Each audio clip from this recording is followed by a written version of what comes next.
Hello friend, જય શ્રી કૃષ્ણ બધાને. કેમ છો બધા? મજામાં ને? તો મજામાં જ હશો અને welcome back to my YouTube channel.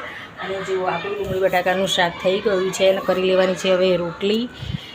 કેમ કે આપણે મોકલવાનું છે ટિફિન, એટલે મોડું થાય છે જોબથી આવીને. કેમ કે હમણાંથી તો બહુ થાકી જવાતું હતું, કેમ કે કપડાં હાથે ધોવા પડતા હતા, કામ પહોંચતું નહોતું. અને આજે ગુરુવારે ડેમોવાળા ભૈયા, એટલે આજે આપણે સેટ કર્યું છે મશીન. આપણે કાલથી ચાલુ કરવાનું છે. બુક તો રવિવારનું કરાવી દીધું, સોમવારે આવી પણ ગયું, પણ એ ભાઈ જ લેટ આવ્યા, તો આપણે શું કરવાના હતા, બરાબર ને?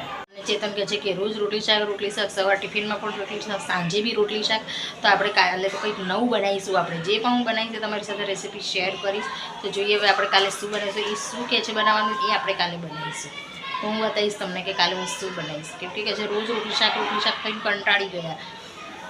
નાસ્તા જેવું બનાવું તો કે નાસ્તા જેવું બનાવ્યું, રોટલી શાક બનાવું તો કે રોટલી શાક બનાવી ખાઈને કંટાળી ગયા. પણ જ્યાં સુધી કંટાળે નહીં ત્યાં સુધી રોટલી શાક ખવડાવવાનું. જ્યાં સુધી સામેથી ના ગયા ને ત્યાં સુધી બનાવવાનું નહીં. કેમ કે આપણે પૂછીએ તો કે જે બનાવવું હોઈએ તો પછી આપણે બી શું કરીએ, જ્યાં સુધી કહે નહીં ને ત્યાં સુધી રોટલી શાક જ બનાવવાનું. પછી કહે ને કે હવે કંટાળી ગયા રોટલી શાક બનાવવાનું, હવે આ બનાવે, ત્યારે આપણને ખબર પડે કે હા એમને હવે શું ખાવું છે, આપણે શું બનાવવું છે, બરાબર ને? તો એવું જ કરવાનું. કાલે તો મારી બર્થડે હતી, તો કાલે તો અમે બહાર જમવા ગયા હતા. જોબથી આવ્યા ને એવા તરત અમે, કેમ કે મારા નણંદ આવ્યા હતા અમારા ઘરે પીયુને મૂકવા. ફાઇનલી મારો પ્રિયાંશ પણ આવી ગયો છે ઘરે. રવિવારે અમે ગયા હતા ને, તો એ આવ્યો નહોતો મારી જોડે, તો એ કાલે મૂકીને ગયા. હા, કાલે આવ્યા હતા ને આજે સવારે ગયા. તો કાલે મેં જેવા જોબથી આવ્યા એવા તો તરત અમે જમવા ગયા હતા બહાર.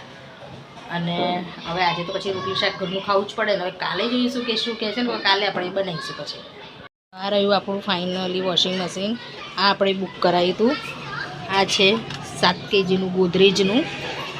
અને જો હાઇડ્રોલિક છે એનું ઢાંકણું, જો એની જાતે બંધ થઈ જશે. જ્યારે આપણે પહેલું જે સેમસંગ નહોતું એ આ નહોતું, કેમ કે એને છે ને આપણે જાતે ધીમે રહીને બંધ કરવું પડતું હતું. અને આ એની જાતે થઈ જશે. અને આનું છે ને જુઓ, ડ્રમ પણ મોટું છે, એટલે આમાં આપણે કપડાં પણ વધારે ધોઈ શકીશું. જે ફાઇનલી આ છે આપણું બ્લેક કલરનું વોશિંગ મશીન.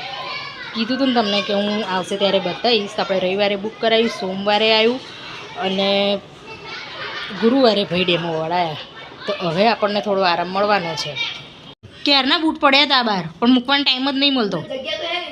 છે જગ્યા, કેટલા દિવસથી બહાર પડ્યા છે, સોમવારના બહાર પડ્યા છે. રહેવા દે, નહીં તો સવારે દાદા મૂકશે. મૂકી દીધા? હા બસ, તું આવ્યો ને ત્યાં મૂક્યા ને ત્યારે બોલ, કેટલા દિવસથી સામે આ જગ્યા પર જ પડ્યા હતા, કેબિનેટ પર પડ્યા હતા ક્યારના બૂટ, બોલ. જો રસોઈ આપણી થઈ ગઈ છે. ટિફિન પણ આપવા જતા રહ્યા છે. ચેતનને પ્રિયાંશ દાદાનું ટિફિન આપવા પણ ગયા છે. અને બનાવ્યું છે ડુંગળી બટાકાનું શાક, બનાવી છે રોટલી. અને ચલો, જેને પણ જમવું હોય એ આવી જાઓ. ડુંગળી બટાકાનું શાક ને રોટલી, બસ આટલું સિમ્પલ છે. અમારું તો રોજનું આ જ હોય છે. સવારે શું બનાવ્યું ને સાંજે શું બનાવ્યું, હે ને?